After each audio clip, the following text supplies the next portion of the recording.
Phagocytosis is largely responsible for the depletion of cells coated with antibodies.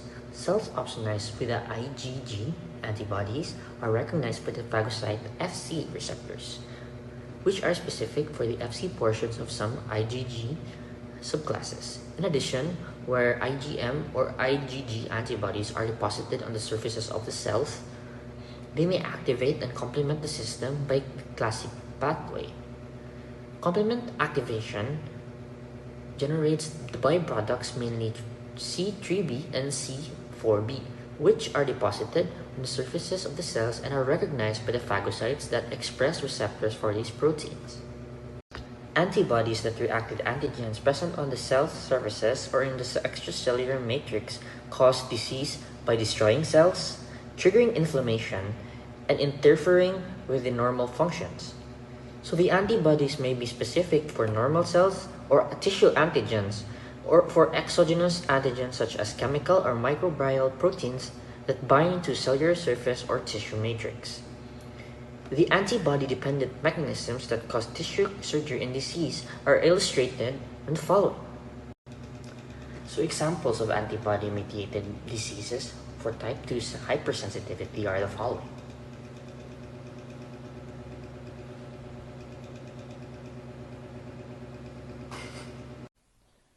So to continue, during a hypersensitivity reaction, the body can also respond to its own components that are usually ignored. In a type 2 reaction, the response is caused by the presence of certain antibodies.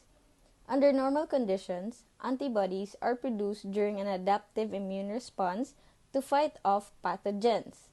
In type 2 hypersensitivity, the antigen is located on the cell surface or is part of the connective tissue. This leads to an antibody-mediated immune response to the body's own cells. The antibodies initiate a cascade of events that can lead to cell lysis, phagocytosis, or apoptosis.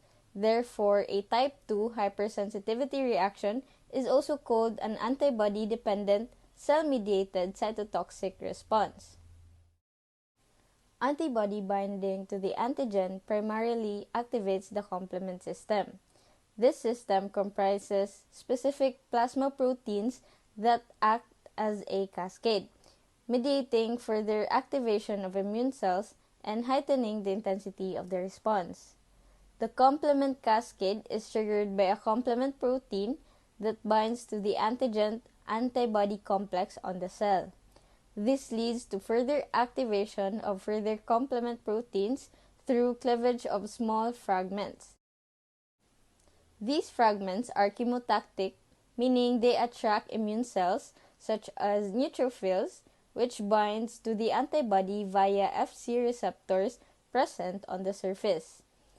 These Fc receptors can detect and bind to the Fc portion of the antibody.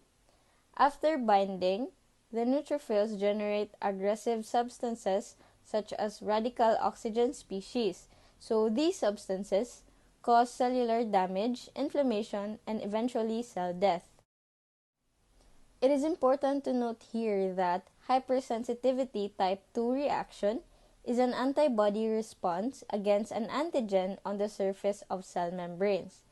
These antigens can be, for example, first, a particular drug such as penicillin, hydrochlorothiazides, and quinines, which are rare cases and can be found on the surface of red blood cells and platelets.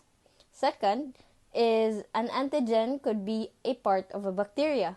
And lastly, another could be the rhesus antigen or the Rh antigen, where a rhesus negative person will mount an antibody response against a rhesus positive red blood cell.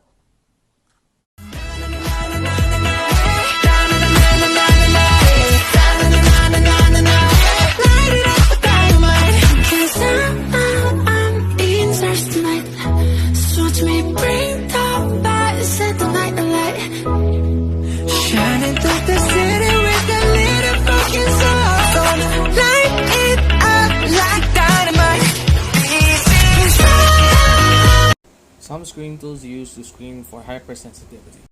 So patient history. Patient history is used to gather data about the patient so that we'll be able to make an appropriate care to the patient and know what caused the hypersensitivity of the patient. Screening tools for hypersensitivity, part 2. So we have CBC. CBC is the complete blood count. It is used to check whether or not your blood is within normal limits. So screening tools used to screen hypersensitivity, part 3. So we have the skin prick test. Skin prick test is used to identify what types of allergy you have or you are sensitive to so that the medical professionals will know. What you been up to, Aiden?